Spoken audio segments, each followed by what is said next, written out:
Put your GM hat on. We're talking extensions. You are Locked On MLB Prospects, part of the Locked On Podcast Network, your team every day.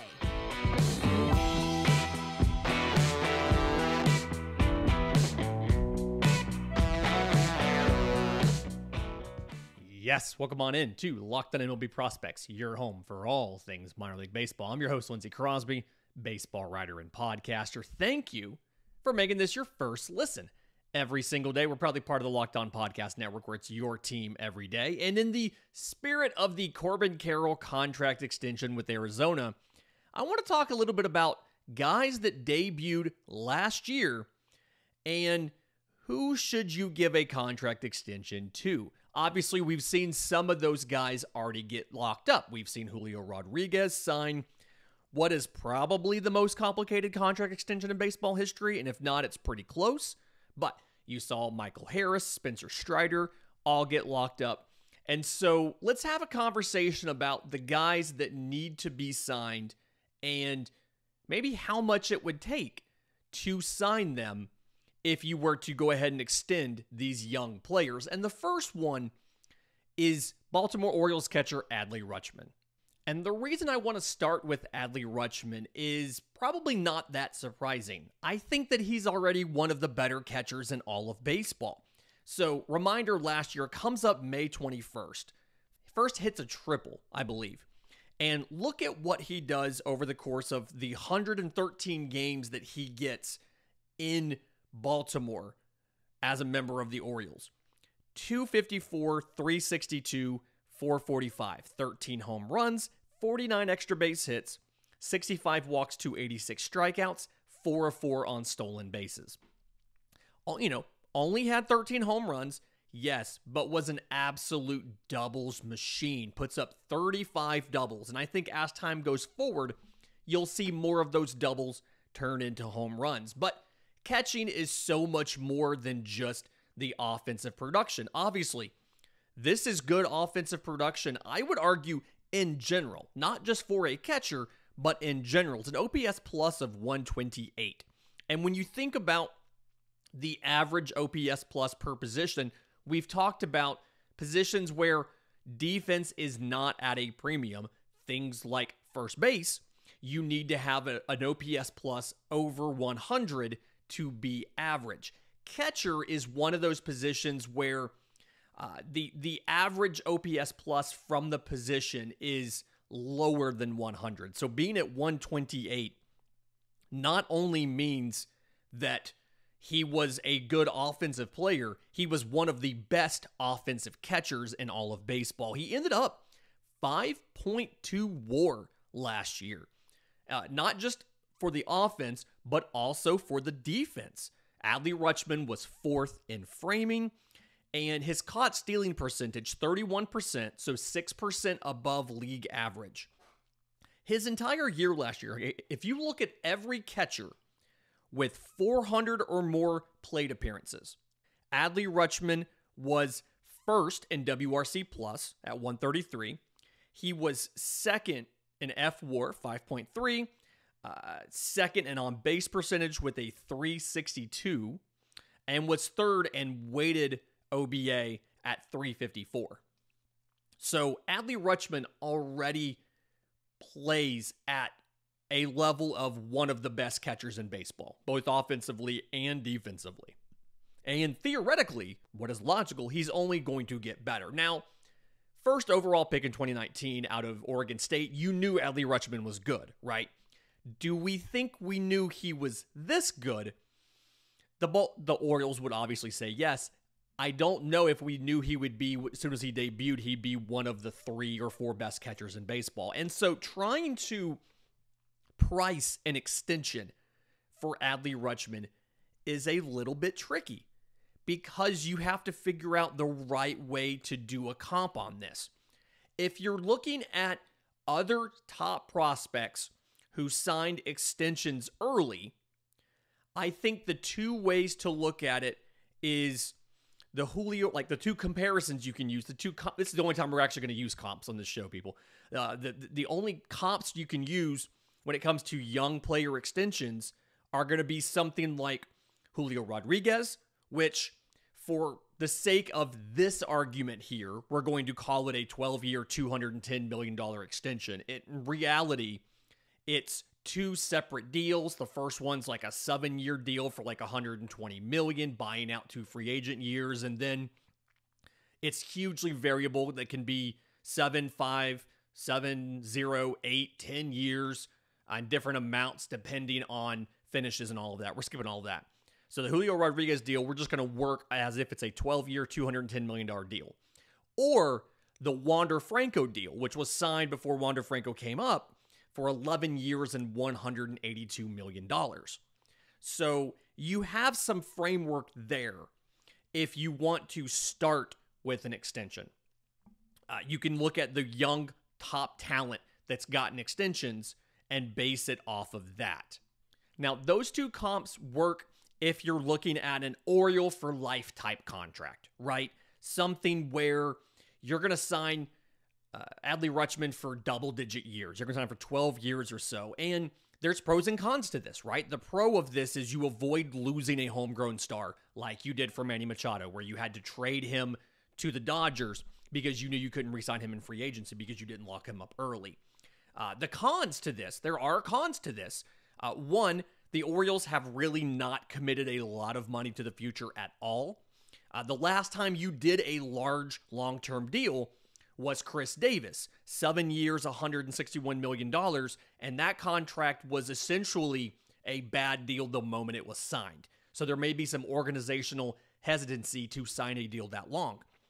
So the flip side is you can look at a deal like what Atlanta did last year for Michael Harris and for Spencer Strider. Those are deals, both guys who debuted last year, so same year as Adley Rutschman. Shorter term deals that don't keep a ton of free agency. Like, they don't buy out a ton of free agency years, but they give you some cost certainty as to what's going to happen. Something where, one, you can avoid having to go through the arbitration process, because we've seen with Corbin Burns and things like that, it can be acrimonious, it can damage the relationship between the player and the team. And you save money on, if he really is the best or second best or third best catcher in baseball, what those dollar figures in arbitration might end up being. The top catchers right now by average annual value, JT Realmuto is $23.1 million AAV. Salvador Perez, $20.5. Yasmani Grandal, $18.25 million. If Adley Rutschman ends up being a top 3 catcher in baseball when he hits arbitration, doing a shorter term deal like a Spencer Strider, Michael Harris type deal could save you a little bit of money and give you cost certainty going forward. So you're looking at a 5 to 7, maybe 8-year deal with a lower average annual value. So Michael Harris signed for 8 years and $72 million. So average annual value of $9 million. Spencer Strider signed for 6 years and $75 million, about $12.5 million in average annual value. I think if you are signing a short-term deal for Adley Rutschman, you're trying to get the cost certainty in the arbitration years, buy out a couple years of free agency, somewhere between 5 and 7 years feels like the right spot. Adley Rutschman is 25 years old, so if you sign him for 6 years, maybe 7 years, that's a scenario you keep him through age 31. When a lot of catchers begin to slow down a bit, you have him for his prime. You're not paying for the years outside of his prime, and you always have the option to re-sign him if it turns out his aging curve works out well and he is still a contributor into his 30s. I think that deal, you're probably looking at it coming up near where those top 3 catchers are. It's probably not as high as JT Realmuto, but it's probably in the ballpark of Yasmani Grandal or higher. You're looking at $18 or $19 million a year average annual value on a 5 to 7 year deal for Adley Rutschman. If you go to the Oriole for life deal, you sign him to a 12-year deal until his age 37 year, one, it's going to be a bad deal in the back end. Almost every single one of these contracts are. It's not a scenario, we just saw a bunch of shortstops sign a bunch of long-term deals this offseason. They're all being paid till they're 40, 41 years old.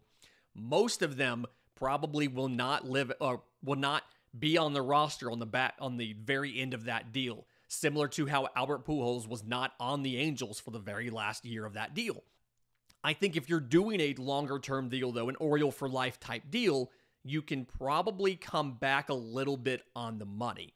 And so rather than having to pay $18 million, something like that for a deal per year, you're probably in a situation where you can get away with 15 or so, given the cost certainty and knowing that, hey, he's still getting a lot of money. I mean, 12 years, $180 million is $15 million a year, and that is, in essence, Adley Rutschman's entire career. There is a chance that he takes 180 to 200 million and says, yes, I'll spend 12 years, my entire career. 200 million gets you to about $16.5 million a year. There's a chance he takes that. But it's a scenario where I would understand the hesitancy from the Orioles if that was the only option that they had. In just a minute, I want to get to potential shortstop extensions. There's two different players we're thinking of, and one of them is probably not a guy you expected. But first, today's episode is brought to you by our friends at FanDuel. The NCAA tournament is here. This show comes out on Thursday. All of the games start today. It's going to be just tons of basketball action. Morning, afternoon, evening, into the night. FanDuel is where you want to be all day on Thursday because new customers get a no-sweat first bet up to $1,000 in bonus bets back if your first bet doesn't win. So download the FanDuel Sportsbook app. Safe, secure, super easy to use. You can bet on everything from money line, point scores, threes drained, all of that. You can combine those bets for a chance at a bigger payout with a same-game parlay. So don't miss your chance to get your no-sweat first bet up to $1,000 in bonus bets back when you go to FanDuel.com/lockedon. That's FanDuel.com/lockedon to learn more. Make every moment more with FanDuel, the official sportsbook of the Locked On Podcast Network. Now, maybe it's not catcher that you're looking at to sign an extension from a guy who debuted last year. Maybe you're looking in the middle infield, talking about defense, looking at shortstop.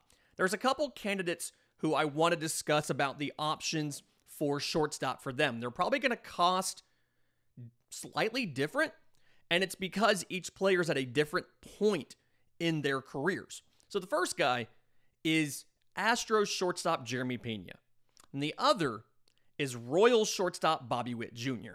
So Jeremy Pena, 136 games last year, 253, 289, 426, 22 home runs, 44 extra base hits, 22 walks to 135 strikeouts, and 11 of 13 on stolen bases. Came out about 4.9 WAR on the season. Conversely, Bobby Witt Jr. had stats that were very, very similar in the regular season, albeit with more stolen bases. So his 150 games, 254, 294, 428. And compared to Jeremy Pena's 253, 289, 426. I mean, the batting average, the on-base, the slugging are all within points of each other, right? Bobby Witt has 20 home runs, 57 extra base hits, 30 walks to 135 strikeouts, and 30 of 37 on stolen bases. That's the big edge he had there on stolen bases, but he's worth less WAR because Bobby Witt's defense at shortstop wasn't great. And so I think if you're looking at extensions for these two players, for Jeremy Pena of the Astros and Bobby Witt Jr. of the Royals, here are the issues that you have on trying to price these extensions for these guys. GM Dana Brown, who came from Atlanta, now in Houston. Obviously in Atlanta, he's famous for signing all of those prospects to or prospects and young players to long-term extensions in Atlanta. Nobody is as notorious for getting great values on extensions as the Atlanta Braves. If you try to pay Jeremy Pena, you're going to have to pay him based off of what he did in the postseason, okay? So 13 games in the postseason where you went and won the World Series. 345, 367, 638 slash line for Jeremy Pena. 4 home runs, 9 extra base hits, 2 walks to 15 strikeouts, 0 for 1 on stolen base attempts, but MVP of the ALCS and the World Series. So it's going to cost you more to sign Jeremy Pena than it will to sign Bobby Witt. Jeremy Pena, and he's right to hold out for more money than what you would be offering Bobby Witt Jr. in a vacuum. Now, I think for Jeremy Pena, something that makes sense, a deal that is reasonably priced based on what you saw a lot of major league shortstops sign in the offseason, you're probably in a scenario where you have to go to at least the $20 million a year threshold if you want to sign Jeremy Pena to a longer term deal. I think you're probably looking at something like a 7-year deal that would buy out 2 free agent years. So like 7 years, 140 is the absolute floor. Because if you look right now, shortstop salaries in 2023, you have 7 shortstops who are making at least $20 million a year. You have Trevor Story, Javi Baez, Xander Bogaerts, Trey Turner, Carlos Correa, Francisco Lindor, and Corey Seager. I don't think there's any way you can get Jeremy Pena to a deal that is less than $20 million a year when he can turn around and say, Wander Franco got 11 years and $182 million, which is $16.5 million per year. Before he came up, I came up, was MVP of the World Series, batting .345, .367, .638 with 4 home runs and 9 extra base hits in the postseason, as well as playing a pretty gosh darn good shortstop. There's no way you're getting Jeremy Pena for less than $20 million a year.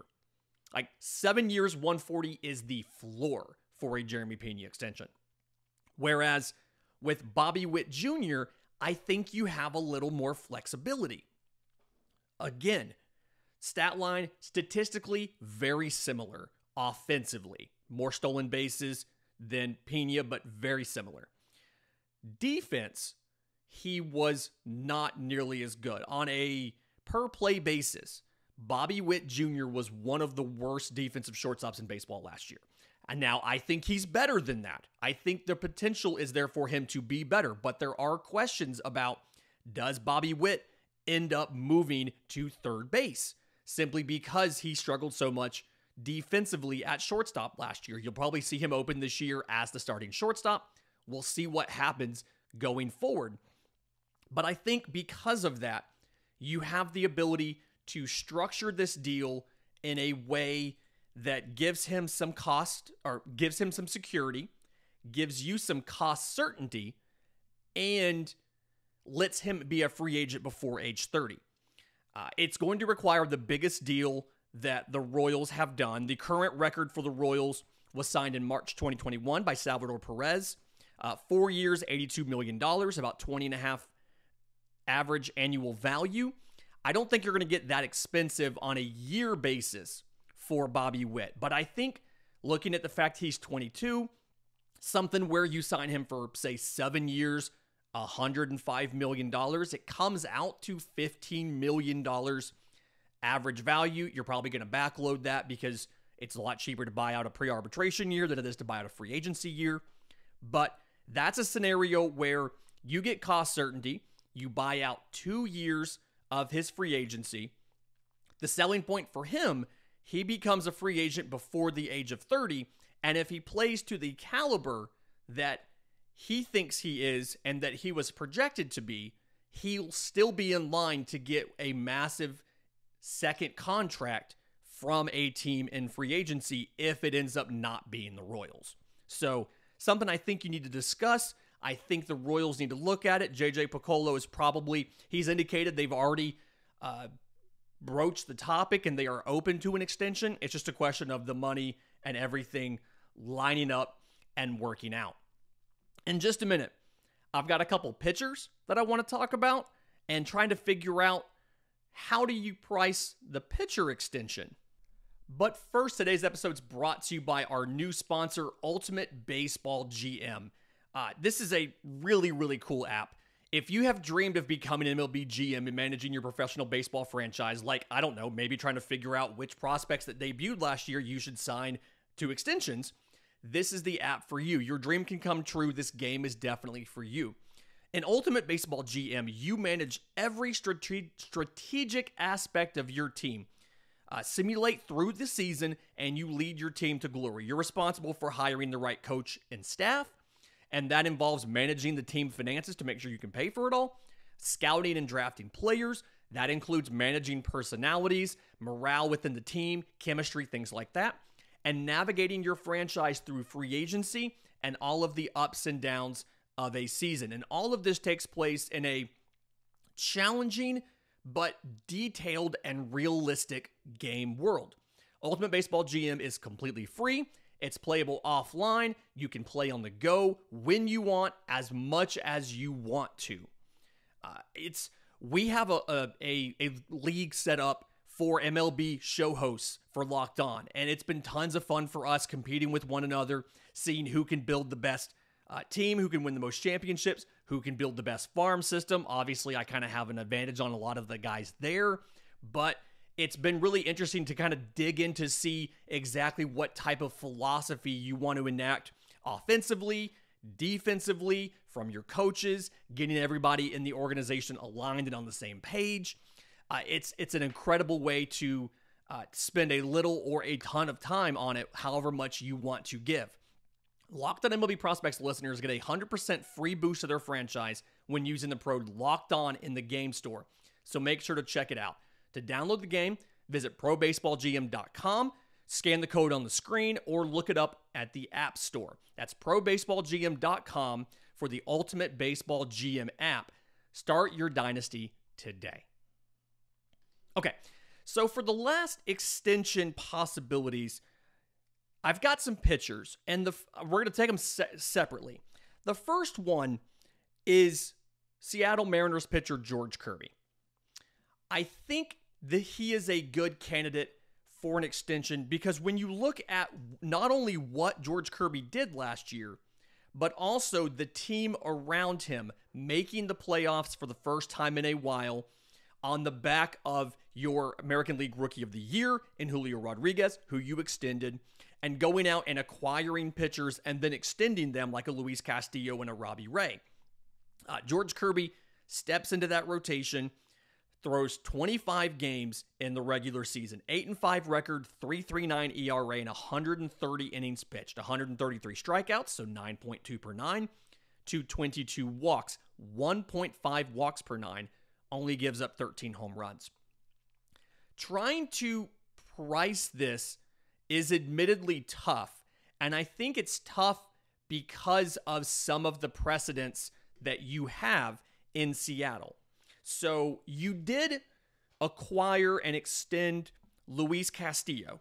He got 5 years, $108 million, which is $21.6 million in AAV. And you got Robbie Ray for 5 years and $115 million, so $23 million AAV.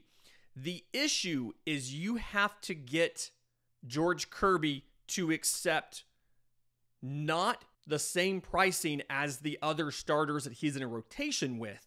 You have to get him to accept the pricing that goes along with a player with 1 year of service time, like what Julio Rodriguez got. And the Julio Rodriguez deal is so incredibly complicated that I think it kind of presents a roadmap that says there is a way to get this done. And it is figure out what is an acceptable base of the deal. In our case, for Julio Rodriguez, we're discussing 12 years, $210 million.